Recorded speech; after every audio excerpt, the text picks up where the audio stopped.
बहुत से ऐसे वृक्ष हैं जो हमारे यहाँ पूजनीय माने जाते हैं, जैसे पीपल का, बेल का और इसके अलावा नीम का है, हार सिंगार का है और आंवले का वृक्ष है। इस तरह से कई वृक्ष ऐसे हैं पूजनीय माने जाते हैं, लेकिन आज हम पीपल के वृक्ष के बारे में बात करेंगे। इसका बहुत ही अधिक महत्व है और पीपल के पेड़ की बहुत लोग पूजा करते हैं और कई लोग फिर ये कहते हैं कि हमें उसकी पूजा करते कई साल हो गए और लेकिन हमें कोई लाभ प्राप्त नहीं हुआ।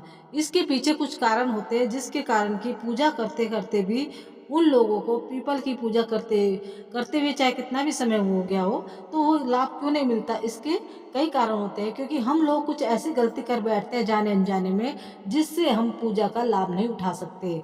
तो पीपल की अगर हम पूजा करें तो उससे बहुत ज़्यादा लाभ होते हैं। अगर हमें धन संबंधी कोई समस्या हो, तो अगर हम चाहे तो रंग से राजा बना देता है ये पीपल। और हमारे शनि ग्रह को तो दूर करता ही है। शनि की ढैया हो, साढ़े साती हो या महादशा चल रही हो शनि की, उसको तो दूर करता ही है अगर हम पीपल की पूजा करें। साथ ही साथ पितृदोष भी हमारे दूर होते हैं पीपल की पूजा करने से। और इस पीपल के वृक्ष में भगवान विष्णु और माँ लक्ष्मी का वास माना जाता है, इसलिए पीपल की जो पूजा करता है उसके घर घर से कभी जो है लक्ष्मी का वास हमेशा रहता है और घर में हमेशा ही सुख समृद्धि ऐश्वर्य जो है बना रहता है और कभी भी उसके घर में दरिद्रता का वास नहीं होता। तो पीपल की पूजा करने से हमें अनेकों अनेकों लाभ हैं, लेकिन कुछ गलतियों के कारण हम पूजा करते भी हैं तो उसका लाभ नहीं उठा पाते। तो क्या गलतियां हम करते हैं, तो बारी बारी से हम देख लेते हैं। नंबर एक तो यही है, अगर हम पीपल की पूजा करते हैं तो पहली बात तो ये है, हम पीपल की पूजा कर रहे हैं तो अगर हमने पीपल की पूजा की शुरुआत करी है तो हमें नियम बांध लेना चाहिए कि अगर पीपल की पूजा हमने 43 डेज के लिए करी है, यानी 43 दिन के लिए करी है, तो लगातार 43 दिन करें। और कई लोग जो हैं हर शनिवार के शनिवार पीपल की पूजा करते हैं, तो वो इसी तरह से करें। लेकिन हम गलती कहाँ करते हैं, मान लो हमने 43 दिन का नियम लिया है पीपल की पूजा का, वैसे 43 दिन लगातार भी पूजा होती है पीपल की, वो एक अलग विशेष पूजा होती है विशेष कामना के लिए। अगर हमने वो करी है तो हमें इसका ध्यान रखना है कि हमारी पूजा एक दिन के लिए भी छूटे नहीं। तो इस उसके लिए क्या है, जैसे महिलाओं में जो है पीरियड्स वगैरह की समस्या होती है, तो क्या कर सकते हैं हम, जो हम पूजा कर रहे हैं तो शाम के वक्त हमें पीपल में क्या दीपक जलाना होता है और सुबह सूर्योदय के बाद जल चढ़ाना होता है। तो हमें क्या करना है कि अगर हमें पीरियड्स आ जाए तो हम अपने बदले में घर में किसी बच्चे को, बहन को, भाई को, पिता को, माता को या कोई भी हमारे हस्बैंड वगैरह जो भी हो, वो इस नियम को पूरा जारी रखें। हमें छोड़ना ही नहीं है। जैसे हमारी तबीयत हमारी सही हो फिर से हमें ये शुरू कर देना है, यानी कि हमें 43 डेज तक लगातार करना है। तो हम कहाँ पर हमारी मनोकामना पूरी नहीं होती, जैसे कि मान लो लेडीज है उसके पीरियड्स आ गए तो बीच में छोड़ दिया तो क्या है 5 दिन का गैप हो गया, इस तरह से पूजा में व्यवधान पड़ता है। तो नियम पूर्वक अगर हम पूजा करेंगे तो हमें उसका फल अवश्य मिलता ही मिलता है। तो पूजा की अगर हम पीपल की बात कर लें तो पीपल की पूजा करने वाले के घर से धन लक्ष्मी कभी नहीं जाती है, स्थायी लक्ष्मी का वास रहता है। और दूसरी बात ये है, अगर हम पीपल के वृक्ष में सुबह अंधेरे जल चढ़ाते हैं तो हमारे जो है हम कर तो रहे हैं अच्छे के लिए, लक्ष्मी के लिए, धन धान्य के लिए, सुख समृद्धि के लिए, लेकिन हमारे घर में क्या है दरिद्रता का वास होगा। क्यों? क्योंकि हमने जल तो चढ़ाया लेकिन हमने बिना टाइम के जल चढ़ाया। जिस टाइम हम पीपल पर जल चढ़ाते हैं ना, अंधेरे के टाइम, तो उस टाइम क्या होता है उस पीपल में लक्ष्मी की बहन दरिद्रता का वास होता है। तो इसलिए सूर्य निकलने के बाद ही पीपल में जल चढ़ाया जाता है। अगर हम सूर्य निकलने से पहले चढ़ा देंगे तो हमें फायदे की जगह नुकसान होना ही है। तो इस बात का भी विशेष ध्यान रखना चाहिए अगर हम पीपल के वृक्ष की पूजा कर रहे हैं। और नंबर 3 ये है कि पीपल के पेड़ की जब हम पूजा करते हैं तो हम शाम को कैसा दीपक लगाएं। ये तो सबको पता ही होगा, पीपल के जब हम वृक्ष की पूजा करते हैं तो पीपल के पेड़ की पूजा के लिए हम जो दिया लगाएं, लंबी बत्ती का भी लगा सकते हैं, गोल बत्ती का भी लगा सकते हैं, लेकिन लंबी बत्ती का लगाएं तो ज़्यादा उपयुक्त रहता है। और उसमें सरसों का ही तेल भरें, ये सबको पता होता है। तो शनिवार के दिन हम जो करते हैं, खाली ये शनि ग्रह को ही शांत नहीं करता अगर हम इसकी पूजा करते हैं पीपल के वृक्ष की। अगर हम खाली शनि के दोष को दूर करने के लिए कर रहे हैं तब हमें कुछ अलग विशेष नियम का थोड़ा बहुत अलग से पालन करना होगा। अगर हम वैसे ही पीपल के वृक्ष की धन लक्ष्मी के लिए, सुख समृद्धि के लिए पूजा करते हैं तो उसके लिए थोड़े से नियम अलग हो जाते हैं। अगर हम शनि की अपने शनि की दशा के लिए, ग्रह दशा के लिए कर रहे हैं तो हमें क्या करना चाहिए, और वैसे भी ये तो सभी कर सकते हैं, चाहे धनलक्ष्मी के लिए और चाहे शनि की दशा के लिए। जब हम पीपल पर जल चढ़ाएं तो हमारे जल में क्या होना चाहिए, थोड़े से काले तिल और थोड़े सा उसमें चावल के दाने और थोड़ा सा उसमें गुड़ मीठा होना चाहिए।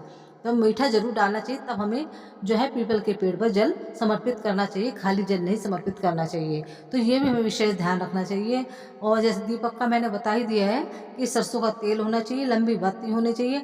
और साथ में जब हम शनि दोष को दूर करने के लिए हम पीपल की पूजा करते हैं तो हमें दीपक में थोड़े से काले तिल डाल लेने चाहिए।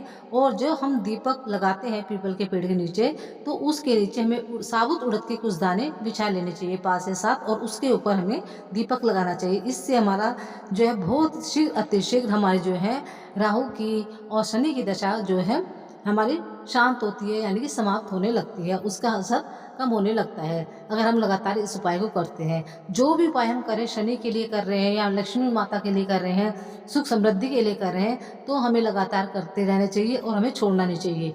ये हमारी पूजा पाठ जब असर नहीं दिखाती है, जब हम क्या करते हैं, 1 हफ्ते कर लिया, 2 हफ्ते छोड़ लिए, 2 हफ्ते कर लिया तो बीच में गैप कर करके अपनी मनमर्जी के हिसाब से करते हैं, तब हमारी पूजा पाठ का कोई फल नहीं मिलता है।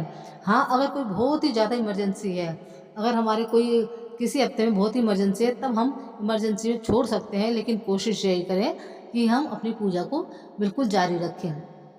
और जितने भी दिन का हमने नियम लिया है, 1 साल का, 2 साल का, 3 साल का या 43 दिन का, तो उसे लगातार ही करने की कोशिश करनी चाहिए।